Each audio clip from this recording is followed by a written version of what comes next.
Bienvenidos a una historia más de leyendas de Monterrey.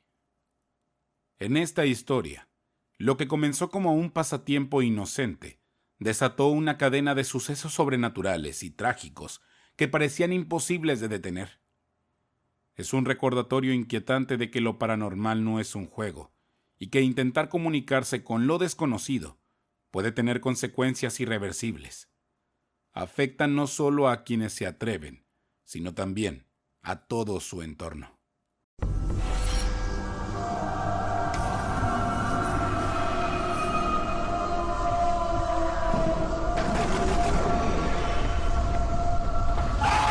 Leyendas de Monterrey. Historia basada en eventos reales.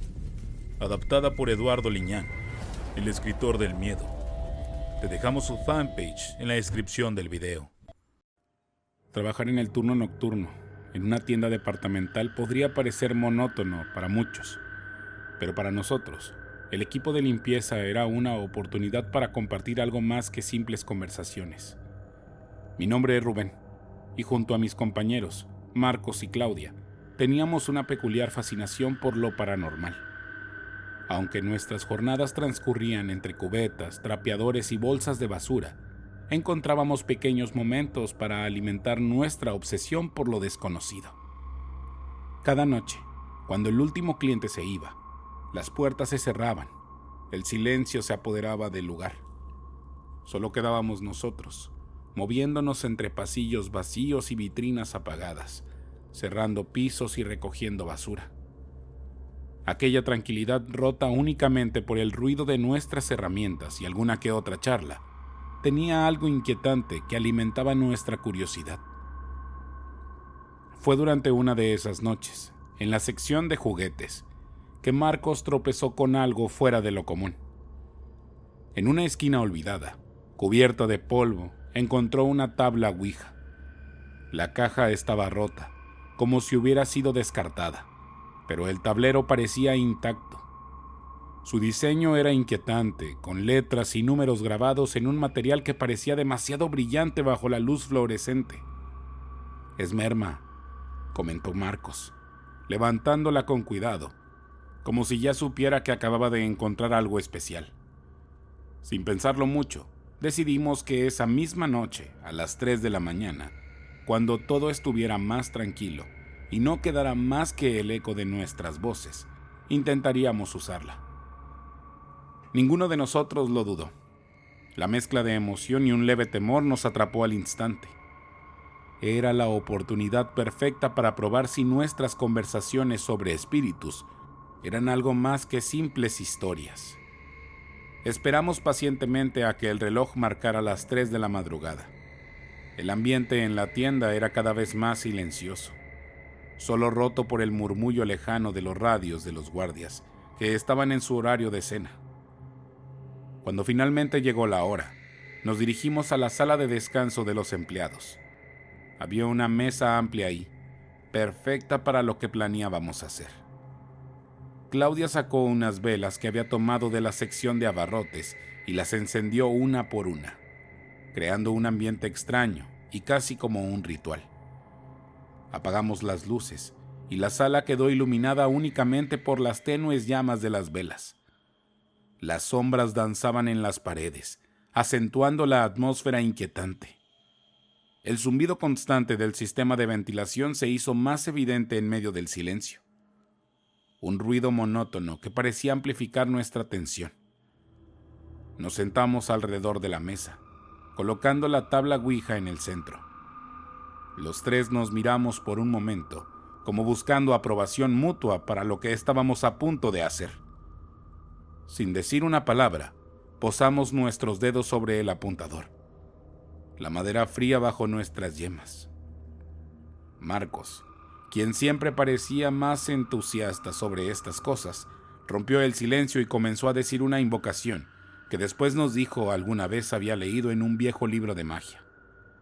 Su voz temblaba ligeramente, pero trataba de sonar firme. En cuanto terminó de recitar, la temperatura en la sala pareció descender de golpe. Sentí un escalofrío recorrer mi espalda y noté que Claudia se frotaba los brazos, como si también lo hubiera sentido. Una sensación de opresión comenzó a instalarse en el ambiente, difícil de ignorar. ¿Hay algún espíritu presente que quiera comunicarse con nosotros?, preguntó Marcos, intentando controlar el temblor en su voz. Durante unos segundos no pasó nada.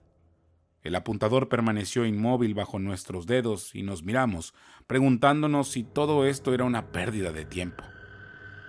Marcos soltó una leve risa nerviosa, pero antes de que pudiera decir algo más, el apuntador se movió. Al principio fue un movimiento tan lento que pensamos que alguno de nosotros lo había empujado por accidente, pero entonces cobró fuerza, moviéndose con firmeza hacia la palabra sí. El aire en la sala se volvió más pesado.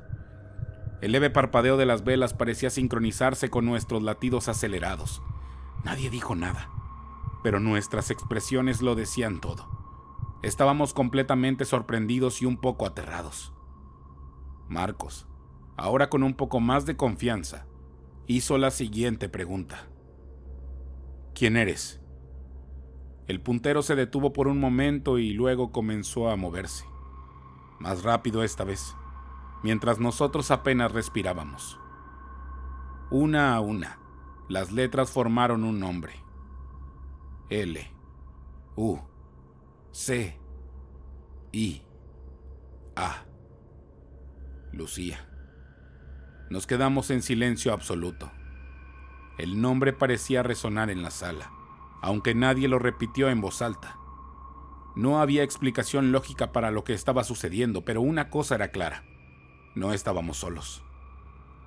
Nos miramos confundidos tratando de entender quién era esta entidad que se comunicaba con nosotros. Claudia fue la siguiente en hablar. ¿Qué quieres, Lucía?, preguntó, su voz apenas en un susurro. Ayuda, fue la respuesta rápida y precisa. Un temor, una sensación de heladez me recorrió la espalda. Nunca habíamos tenido una respuesta tan directa y clara en nuestras anteriores experiencias con lo paranormal. Solo cartas de adivinación y algunos juegos inocentes que habíamos encontrado en internet, pero nada como esto, y era increíble. ¿Cómo podemos ayudarte?, pregunté, tratando de controlar el temblor en mi voz. El apuntador comenzó a moverse nuevamente, esta vez más rápido y erráticamente.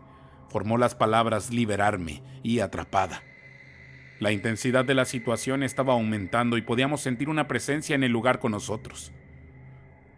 ¿Dónde estás atrapada, Lucía?, preguntó Marcos, ahora visiblemente asustado. La respuesta vino de inmediato. Bodega. En ese instante un fuerte golpe sonó en la puerta de la sala de descanso, haciéndonos saltar. La vela más cercana a nosotros se apagó de repente, sumiéndonos en una penumbra aún más profunda. Podíamos sentir una presencia, algo frío y oscuro, envolviéndonos. Aún así, ninguno de nosotros se atrevió a abandonar la sesión. Decidimos que teníamos que seguir adelante. Habíamos llegado demasiado lejos como para detenernos ahora. Marcos tomó la iniciativa de nuevo. Lucía, ¿cómo podemos liberarte? ¿En qué parte de la bodega estás?, preguntó, con la voz quebrada por el miedo. El indicador se movió rápidamente, formando la palabra coladera. Miré a mis compañeros y sus rostros reflejaban el mismo miedo e incertidumbre que sentía yo. Recordé que en el área de Recibo había una gran coladera, un registro de aguas negras que siempre estaba sellada. En otras circunstancias, ese lugar no habría llamado mi atención. Pero ahora, en medio de la penumbra y la extraña cadena de eventos, la idea de ir ahí parecía inevitable. No era exactamente lo que habíamos planeado al inicio de esta extraña aventura.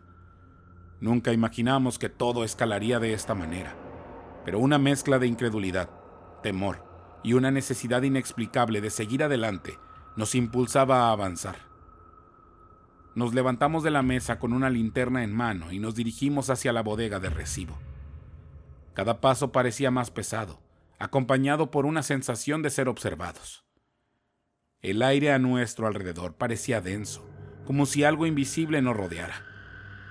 Claudia lideraba el camino, sosteniendo la linterna en ambas manos, mientras el haz de luz tembloroso iluminaba nuestro recorrido. Marcos y yo caminábamos detrás, en silencio, intentando prepararnos mentalmente para lo que estaba por venir. Cuando llegamos a la bodega, el cambio en el ambiente era evidente. El aire era notablemente más frío, un frío que no tenía sentido para un espacio cerrado. Una sensación de malestar se instaló en lo más profundo de mi pecho. Frente a nosotros estaba el gran registro, una tapa metálica que cubría el sistema de aguas negras. A un lado, varios espejos grandes, posiblemente parte de un nuevo inventario, estaban apoyados contra la pared. La linterna reflejaba nuestras figuras en el cristal, distorsionadas y pálidas, como si los espejos devolvieran versiones de nosotros que no eran del todo humano. Por un momento tuve que apartar la vista, incapaz de soportar la inquietante imagen. Marcos se detuvo frente al registro y señaló el borde del lugar. Desde ahí parecía emerger un vapor blanco, casi translúcido, que se retorcía como si tuviera vida propia. La linterna de Claudia lo iluminó por un instante, haciendo que pareciera aún más real. ¿Lo ven?, preguntó Marcos. Su voz baja pero cargada de una mezcla de miedo y fascinación. Sus ojos brillaban con un entusiasmo que no compartíamos Claudia y yo. Esto no es normal. Algo está pasando aquí. Si lo que la tabla y esa tal Lucía dijeron es verdad, tenemos que averiguar qué hay aquí abajo. Quizás esté enterrada o atrapada, ¿no lo creen? El silencio respondió a su pregunta. Claudia y yo intercambiábamos miradas y aunque ninguno de los dos dijo nada, sabíamos lo que el otro estaba pensando. Habíamos llegado demasiado lejos como para retroceder, pero cada fibra de mi ser me advertía que no debíamos seguir adelante. Aún así, no hicimos nada para detener a Marcos. Sin más preámbulos, Marcos se inclinó y comenzó a levantar la pesada tapa del registro. Un hedor insoportable invadió el ambiente. Una mezcla de podredumbre y algo indescriptible que parecía provenir de las profundidades mismas del infierno. Todos contuvimos la respiración, intentando no vomitar por el asco. Esto no me gusta nada, Marcos, dijo Claudia. Su voz temblorosa representaba ese momento tan extraño y horrendo que estábamos teniendo por andar jugando a lo desconocido. Deberíamos dejarlo así y salir de aquí. Ya no le busques más. Todo esto son advertencias. Mejor vámonos y dejemos esta maldita tabla donde la encontramos. Supliqué, pero no me escuchó. Él estaba decidido. Con un último esfuerzo levantó la tapa por completo, revelando un agujero oscuro que descendía hacia las frías y apestosas coladeras de la tienda. El vapor se hizo más denso e irrespirable, y una sensación de maldad tan perturbadora llenó el aire. Marcos, impulsado por una curiosidad insaciable, se asomó para mirar al fondo del registro. «No veo nada», murmuró con su voz, llena de ansiedad y temor, una que no daba tregua a ser detenido, y eso nos preocupó a Claudia y a mí. Justo cuando estaba a punto de retirar la cabeza y cerrar la tapa, un murmullo surgió de las profundidades. Era un sonido gutural, casi inaudible, pero inconfundiblemente humano. Claudia y yo retrocedimos instintivamente, pero Marcos, intrigado, se inclinó más para investigar y le pidió a mi compañera la lámpara para iluminar el fondo. ¿Qué fue eso?, pregunté, casi sin aliento y temiendo la respuesta. Estaba a punto de salir corriendo de ahí a la menor manifestación de algo horrendo, como todos lo estábamos esperando. Antes de que pudiéramos reaccionar, una fuerza invisible agarró a Marcos y lo arrastró hacia el interior del registro. Sus gritos llenaron el espacio mientras caía en la oscuridad.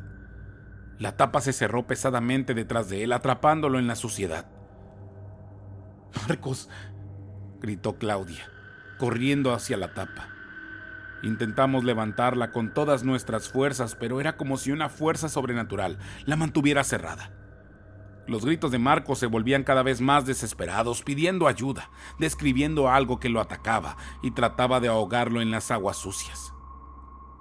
El pánico nos invadió. Claudia corrió a buscar a los guardias de seguridad, quienes llegaron rápidamente y con mucho esfuerzo lograron abrir la tapa del registro. El aire estaba cargado de tensión y miedo. No sé cuánto tiempo pasó. Después de lo que nos parecieron horas, lograron sacar a Marcos. Estaba irreconocible, cubierto de suciedad y temblando incontrolablemente. Sus ojos reflejaban un terror profundo y murmuraba incoherencias sobre una presencia en el fondo del registro que había intentado ahogarlo. Nadie le creyó. Los guardias asumieron que había sufrido un colapso nervioso. Al final del turno, Marcos estaba completamente ido, su mente atrapada en un ciclo de miedo y paranoia. Claudia y yo no sabíamos cómo ayudarlo, y el peso de lo que habíamos desatado nos agobiaba. Desde el momento en que comenzamos a jugar con esa tabla y lo que sucedió, algo cambió en nuestro compañero. Al principio fue sutil, se volvió más reservado. Sus ojos parecían siempre distantes y sus noches se llenaron de pesadillas. Claudia y yo tratamos de apoyarlo, pero había algo en él que no podíamos alcanzar. Unas semanas después del incidente, Marcos comenzó a mostrar cambios más alarmantes. Su comportamiento se volvió errático y agresivo. En varias ocasiones, atacó a otros empleados sin provocación. Una vez, durante una ronda nocturna, lo vi golpear a un compañero de trabajo y sus ojos parecían vacíos, como si no estuviera realmente ahí. Lo más perturbador fue su apariencia.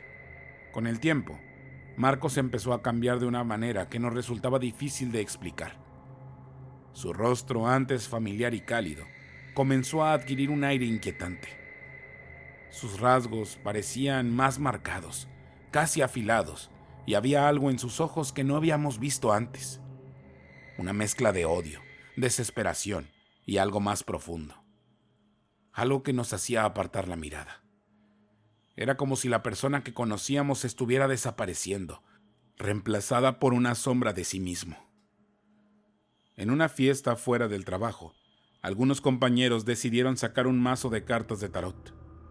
La idea era pasar el rato prediciendo la suerte y jugando con lo desconocido. Pero Claudia y yo nos negamos rotundamente. Todavía estábamos marcados por lo que había ocurrido en la tienda, por las cosas que habíamos visto y sentido. Sin embargo, Marcos, contra toda lógica, insistió en participar. Lo observamos desde una distancia prudente mientras barajeaba las cartas y se unía a los demás. Al principio, parecía todo parte del juego, hasta que algo cambió. Marcos comenzó a comportarse de manera extraña, como si hubiera perdido el control de sí mismo. Su mirada se volvió vacía y fija, pero al mismo tiempo parecía haber algo detrás de sus ojos, algo que no era él. De repente, se arremetió contra los demás en la fiesta. Fue como si una furia incontrolable se hubiera apoderado de él. Sus gritos eran inhumanos, un sonido que no podría describirse como simple enojo. Atacaba con una violencia que ninguno de nosotros se había visto antes, como si intentara descargar una rabia acumulada contra el mundo entero. Nos tomó varios minutos, que se sintieron eternos, para lograr calmarlo.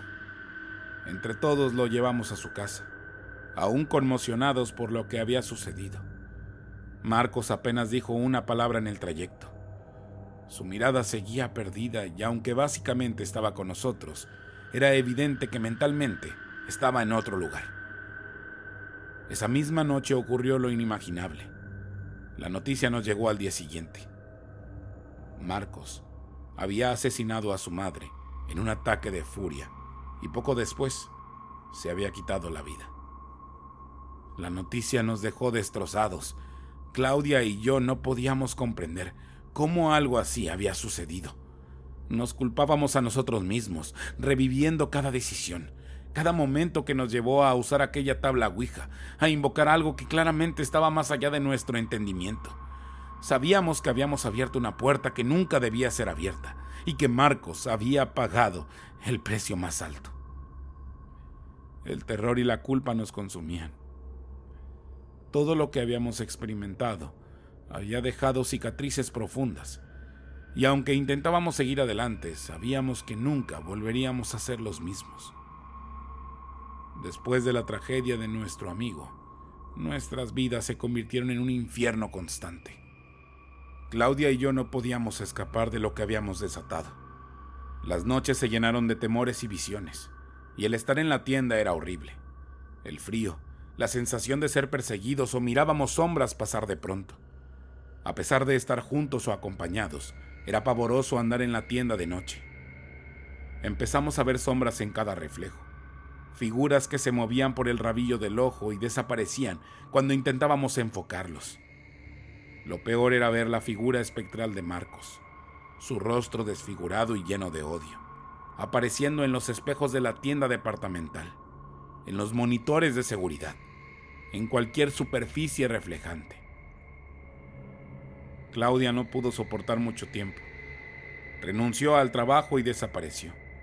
Nadie supo más de ella, y aunque intenté buscarla, parecía haberse desvanecido sin dejar rastro. El miedo y la desesperación la estaban consumiendo. Yo, en cambio, decidí buscar ayuda. Recurrí a brujos y chamanes, desesperado por encontrar una solución. Cada ritual y conjuro que probé apenas lograba apaciguar un poco mi tormento. Los chamanes me dijeron que habíamos abierto una puerta que nunca debió haber sido abierta, y que la única forma de cerrar ese portal era encontrar paz para el alma de Marcos. El tiempo no había logrado borrar lo que había sucedido, ni las cosas que nos perseguían a todos de alguna forma. La recomendación de los curanderos fue clara: encender veladoras y rezar cerca del registro, el lugar donde todo había comenzado.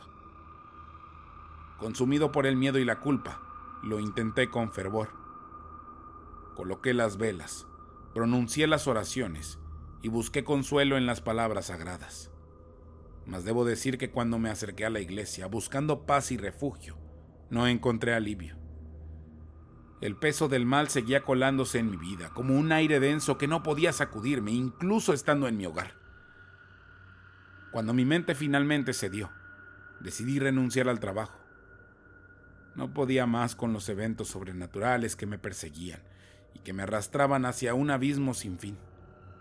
Al firmar mi renuncia y conversar con el gerente de la tienda, le conté lo sucedido, a detalle, y todas las cosas turbias que ocurrieron con Marcos y de las cuales desconocía. El gerente, un hombre siempre escéptico y práctico, escuchó mi relato con incredulidad. Al principio lo atribuyó a una combinación de estrés, fatiga y tal vez nuestra imaginación desbordada. Pero algo en mi tono, o quizás en la seriedad de los hechos, sembró una semilla de duda en él. Aunque no lo admitió en ese momento, había algo en mis palabras que no podía ignorar. Un par de días después, movido por una mezcla de curiosidad y la necesidad de despejar cualquier sospecha, decidió investigar por su cuenta. Una tarde, aprovechando que el almacén estaba más tranquilo, fue al área de recibo. Quería confirmar que todo era como él pensaba, una exageración. Se acercó al registro de aguas negras con determinación y tras llamar al equipo de mantenimiento, les pidieron que levantaran la pesada tapa. Los trabajadores, aunque solo confundidos por la orden, obedecieron. Con esfuerzo, lograron abrir el registro. Al principio no vieron más que barro, agua estancada y restos de hojas que habían llegado a través del drenaje. La mezcla de olores era nauseabunda, pero no había nada fuera de lo común. Sin embargo, mientras retiraban la suciedad acumulada con herramientas largas, algo extraño salió a la superficie. Lo que encontraron fue perturbador. Entre las rejas de metal del drenaje, atrapados en el fango, había restos humanos. Al principio era difícil identificar qué era debido a la cantidad de barro adherido a ellos, pero al limpiarlos un poco, los detalles se hicieron inconfundibles. Un cráneo parcialmente cubierto por lodo emergió, junto con huesos dispersos. El hallazgo dejó a todos inmóviles. Nadie podía negar lo que estaban viendo. Aquellos restos pertenecían a alguien que había muerto años atrás. Quizás una persona que había caído en el sistema de drenaje mucho antes de que la tienda existiera. O tal vez alguien que fue arrastrado por las corrientes subterráneas desde otra parte de la ciudad. El gerente no sabía cómo reaccionar. El hallazgo dio un giro inesperado a lo que inicialmente había considerado una simple relación de empleados sugeridos. Ahora, estaba claro que algo oscuro y real había estado oculto bajo la tienda, esperando ser descubierto. Los forenses llegaron horas después, pero el daño ya estaba hecho. La atmósfera en la tienda parecía cambiar ligeramente, como si al sacar los restos, algo se hubiera liberado. Pero no era paz lo que sentíamos. Era una calma tensa, frágil, como el aire antes de una tormenta. A partir de ese día las cosas parecieron calmarse. Según me contaron mis antiguos compañeros, los pasillos no parecían tan oscuros. Las sombras parecían menos densas y los ecos de los murmullos se desvanecieron. Decían que si uno se detenía a escuchar con atención, podía sentir que algo seguía presente. Aún podía sentirse una tensión invisible. A pesar de los esfuerzos del gerente, de llevar a un padre para bendecir y las oraciones, sabía que no todo se había ido. Esa noche, en las sombras del lugar donde todo comenzó, algo seguía rondando, acechando, esperando que alguien más lo despertara. Al final, el miedo nunca se va realmente, quizá nunca lo haga. Y en cada rincón de esa tienda departamental, cada vez que las luces parpadean o el aire se pone pesado, sé que hay algo más, algo que espera. Ya se han salido muchos de ahí, y a los que llegan los espantan de algún modo, y otros ya no regresan. A veces he pensado que nosotros desencadenamos estas desgracias por usar esa tabla, sin saber realmente lo que pasaría. Si te gustó la historia, dale like y compartir. No olvides darle clic en la campanita para avisarte cada vez que tengamos un nuevo video. Mi nombre es Jonathan Espinosa y esto es Leyendas de Monterrey.